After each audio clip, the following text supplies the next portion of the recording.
ఏ శుభకార్యానికైనా శుభారంభం. నమస్తే, నేను Keshav. Welcome to Suman TV. Game changer cinema ఎలాంటి రికార్డులో మోత మోగిస్తుంది? మొదటి రోజు కలెక్షన్స్ అదిరిపోయనేటువంటి టాక్ వస్తుంది. సినిమా రివ్యూ పైన మిక్స్డ్ టాక్, సోషల్ మీడియాలో ట్రోల్స్ జరుగుతున్నప్పటికీ కూడా కలెక్షన్స్ విషయంలో మాత్రం ఏ మాత్రం తగ్గలేదనేటువంటి ధీమాని ప్రొడ్యూసర్స్ అలానే సినీ నటులు కూడా వ్యక్తం చేస్తున్నారు. అసలు టోటల్గా ఓవరాల్గా మార్కెట్లో ఎంత షేర్ వచ్చింది, ఈ సినిమా రికార్డ్ ఎలా ఉంది, పండగకి ఒక బ్లాక్ బస్టర్ కాబోతుందా విశ్లేషించేటువంటి ప్రయత్నం చేద్దాం. మనతో పాటు చంద్ర శ్రీనివాస్ గారు అనలిస్ట్ ఉన్నారు. చంద్ర శ్రీనివాస్ గారు నమస్కారం. నమస్కారం. ఏంటి Game Changer first day collections అదరహో అంటున్నారు, ఏంటి అసలు మొత్తం టోటల్ స్టోరీ ఏంటి? మంచి ఫీల్ గుడ్ మూవీ అండి. కొంతమంది ఎందుకో నెగిటివ్గా చేస్తున్నారు, కానీ సినిమా ఏం కావాలి, 3 గంటలు. ఒకటి డబ్బుల కోసం తీసే సినిమా, 2 3 తరాలు గుర్తుండిపోయేలాగా ఉండే సినిమా. సినిమాలో ఏం కావాలనేది చక్కగా చూపించాడు. ఎలక్షన్ కమిషన్ ఏంటి, ఐఏఎస్ ఏంటి, ఐపీఎస్ ఏంటి, పొలిటీషియన్ ఏంటి. మరి అద్భుతమైన ఆ ఆలోచన నెక్స్ట్ జనరేషన్కి ఎలా ఉండాలో నేర్చుకోవాలి. కానీ దీన్ని నెగిటివ్ టాక్ కొంతమంది తీసుకురావడం అనేది అది బాధేస్తుంది. సరే, ఏదైనా కానీ ఇప్పుడు 186 కోట్లు కలెక్షన్ చేసిందంటే వరల్డ్ వైడ్ గ్రాస్ మామూలు విషయం కాదు కదా. ఒక మంచి సినిమా అంటే 186 కోట్లు నిన్ననే చేస్తే ఈ రోజు కలిపి 300 కోట్లు దాటింది. ఆ బడ్జెట్ 450 కోట్లు. అంటే నిర్మాతలకు ఏం ప్రాబ్లం లేదు. 19వ తారీఖు వరకు టికెట్లు ఇక్కడ రేట్ పెంచుకోవచ్చు. ఆంధ్రప్రదేశ్లో వెసులుబాటు ఉంది. ఇప్పుడు సినిమా చూసారంటే సినిమాలో విషయం లేకపోతే మళ్ళీ ఆడియన్స్ వెళ్ళరు. ఇప్పుడు సకుటుంబ సపరివార సమేతంగా సంక్రాంతికి ఒక బ్లాక్ బస్టర్ మూవీ ఇచ్చారనేది ఇప్పుడు రామ్ చరణ్ మనం చూసాం, ఆస్కార్ రేంజ్కి ఎదిగాడు. ఆ తర్వాత వచ్చిన సినిమా, తర్వాత శంకర్ తీసిన స్ట్రైట్ మూవీ.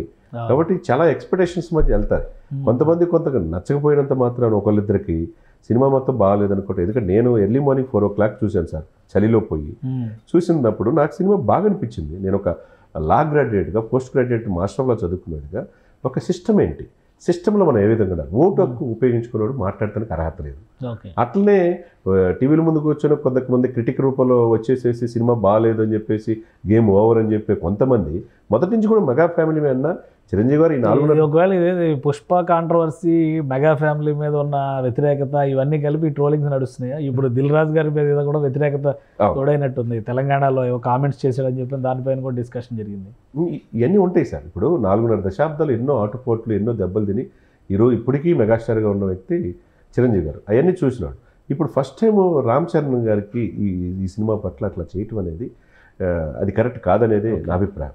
ఎందుకంటే ఒక సిస్టమ్, ఒక రామ్ నందన్ ఒక ఐఏఎస్ ఆఫీసర్, ఒక కాలేజ్ స్టూడెంట్గా రామ్ చరణ్ చూపించిన ప్రదర్శన కావచ్చు, తర్వాత అక్కడి నుంచి ఐపీఎస్ ఆఫీసర్ అయినగా ఆ రోల్ చూసింది కావచ్చు, తర్వాత ఐఏఎస్లో ఎలక్షన్ కమిషనర్గా టీఎన్ శేషన్ ఉన్నప్పుడు ఎలాంటి రిఫార్మ్స్ చేశాడో మీకు తెలియదు కాదు. ప్రపంచంలో ఇతర దేశాలు కూడా టీఎన్ శేషన్ మార్గంగా తీసుకున్నారు. ఎవరికి భయపడలేదు రాజకీయ వ్యవస్థల్ని. అట్లా ఇక్కడ చూపిన ప్రతి డైలాగ్ కూడా అతను ఏంటి, విలన్తో కూడా అనేది ఏంటి, నువ్వు రాజకీయాలు 5 సంవత్సరాలు ఉంటావు, నేను చనిపోయేదాకా ఐఏఎస్ ఉంటానన్నాడు. మీకు డిక్టేట్ చేసేదే, మీకు ప్రిపేర్ చేసి జీవోలు చేసేదే మేము అంటున్నాడంటే ఒక ఐఏఎస్ గొప్పతనాన్ని తెలియజేశాడు. లేకపోతే అప్పన్న పాత్ర ఇప్పుడు చిరంజీవి గారు ట్వీట్ చేశాడు, దాని గురించి బాగా ప్రశంసించాడు. అంటే ఒక తండ్రి తగ్గ కొడుకుగా చాలా గర్వపడతారు. ఆయన ఏ చిన్న హీరో సినిమా హిట్ అయినా ఎమ్మటి ట్వీట్ చేస్తాడు, ఇంటికి పిలిపిస్తాడు, అప్రిషియేషన్ చేస్తాడు. ఆయన నైజం తన కొడుకు కోసం నేను చేశాడు. దాన్ని కూడా ట్రోల్ చేసి ఈ సినిమా తొక్కేయాలని చూస్తున్నారు. రకరకాలుగా ఏ ఛానల్కి నచ్చినట్టుగా సోషల్ మీడియాలో ట్రోల్ చేయటం, వాళ్ళకి నచ్చిన తంబు పెట్టుకోవటం అనేది అది కరెక్ట్ కాదు.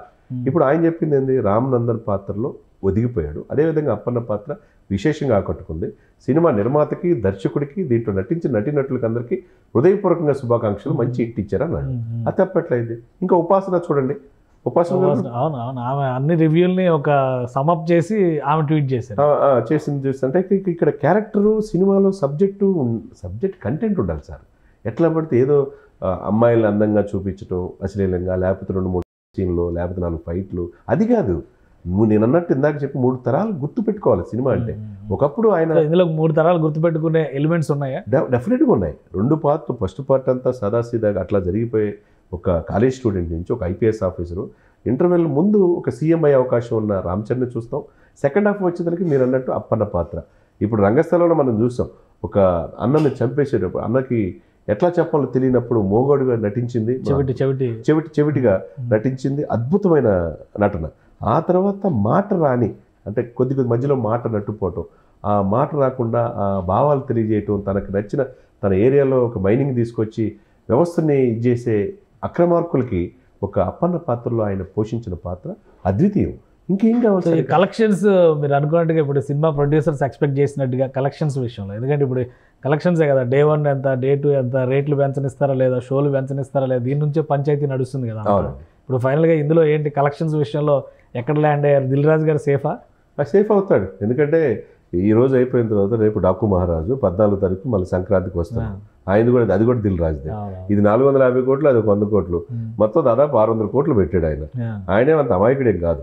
ఉభయ తెలుగు రాష్ట్రాల్లో థియేటర్లో ఎట్లా చేసుకోవాలా, ఏం చేసుకోవాలా, సినిమా మంచిగా విషయం ఉంటే తప్పితే ఇంతవరకు ఇంత భారీ బడ్జెట్. అంటే ఈ 2 రోజులు మళ్ళీ కొత్త సినిమాలు వస్తున్నాయి కాబట్టి ఈ 2 రోజుల కలెక్షన్సే ఇంపార్టెంట్ గేమ్ చేంజర్కి.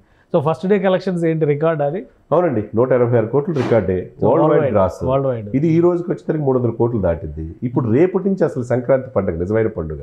మనం చూసాం గోదావరి జిల్లాలో పోతూ ఉభయ తెలుగు రాష్ట్రాల్లో సినిమా రిలీజ్ అవుతుంది కదా, డాకు మహారాజ్. అవును, డాకు మహారాజ్ దాని స్ప్లిట్ అయ్యే ఛాన్స్ ఉంది కానీ ఈ 2 రోజులే గట్టిగా కొట్టాలని కదా. డెఫినెట్ కొడతా. దాని ప్రేక్షకులు ఉంటారు 12 తారీఖు, 14 తారీఖు ప్రేక్షకులు 14 ఉంటారు. ఏదైనా కానండి ఫీల్ గుడ్ మూవీ తీసామన్న ఇది ఈ సినిమాలో కనపడింది. కాబట్టి మిగతా సినిమాలు అందరూ బాగుండాలని కోరుకోవాలి సార్. శంకర్ ఆయన ఇమేజ్ నిలబెట్టుకున్నారా? డెఫినెట్గా ఆయన శంకర్ కమ్ బ్యాక్ అనుకోవాలి సార్. అతను కూడా 30 ఇయర్స్ నుంచి ఇండస్ట్రీలో ఉన్నాడు. ఇండస్ట్రీలో మంచి సినిమా తీయాలి, మంచి మెసేజ్ ఓరియంట్ చేయాలని ఆయనకి ఉంటుంది కదా. వ్యవస్థలో అక్కడ అక్రమంగా బియ్యం సరఫరా అయితే ఏమైందో చూపించాడు. యాదృచ్ఛికంగా ఆంధ్రప్రదేశ్లో జరిగే పరిణామాలు ఆంధ్రప్రదేశ్లో తీసుకొచ్చి చూపించారు. సరే ఏదైనా కానీ ఇసుక మాఫియా, మైనింగ్ మాఫియా, తర్వాత వాళ్ళు ఇష్టం వచ్చాడు గంజాయి స్వైద్యం, ఇవన్నీ వ్యవస్థలో రాజకీయ నాయకుడు ఏ విధంగా అక్రమార్జన చేసుకోవచ్చు, లక్షల కోట్లు సంపాదించుకోవడానికి ఎట్లా, ఓటు యొక్క విలువ తెలుసుకోమన్నాడు. మళ్ళీ ఓటు వేయనోడు మాట్లాడే హక్కు లేదన్నాడు. ఏదైతే 108 ఉంటాయి కదా మన వెహికల్, అట్లే ప్రజల దగ్గరికి మనం అర్జీలు పెట్టుకొని పాపం వాళ్ళు నెలల తరపున ఎదురు చూస్తాం కాదు, మనమే వాళ్ళ దగ్గరికి వెళ్ళాలనేది ఒక మంచి మెసేజ్ ఈ సినిమాలో మనం చూసామండి. రైట్. థ్యాంక్ యూ శ్రీనివాస్ గారు విశ్లేషణ అందించినందుకు. ఇది గేమ్ చేంజర్ సినిమాకి సంబంధించి డే 1 కలెక్షన్స్ అయితే రికార్డులో మోత మోగించాయి. ఈ 2 రోజుల్లో ఖచ్చితంగా అనుకున్న టార్గెట్ రీచ్ అవుతారు. అయితే సంక్రాంతికి ఎక్కువ సినిమాలు రిలీజ్ అవుతున్నాయి, పెద్ద సినిమాలు కూడా మరొక 2 బరిలో ఉన్నాయి కాబట్టి కలెక్షన్స్ పైన ఏ విధంగా టార్గెట్ ఉంటుంది, ఏ విధంగా రికార్డులు ఉంటాయి అనేది కొంత చెప్పడానికి ఇబ్బందికరమైన సందర్భం అయినప్పటికీ కూడా సినిమా పరంగా మాత్రం అనుకున్న లక్ష్యాన్ని హీరో రామ్ చరణ్ అలానే డైరెక్టర్ శంకర్ కొట్టారు. ఖచ్చితంగా అది దానికి సంబంధించినటువంటి రిజల్ట్ కూడా ప్రజలు ఇస్తారని చంద్ర శ్రీనివాస్ గారు చెప్తున్నారు. ఇది special discussion. Keep watching. Suman టీవీలో మీ పర్సనల్ అండ్ బిజినెస్ ప్రమోషన్స్ కోసం కింది నెంబర్కి కాంటాక్ట్ చేయండి.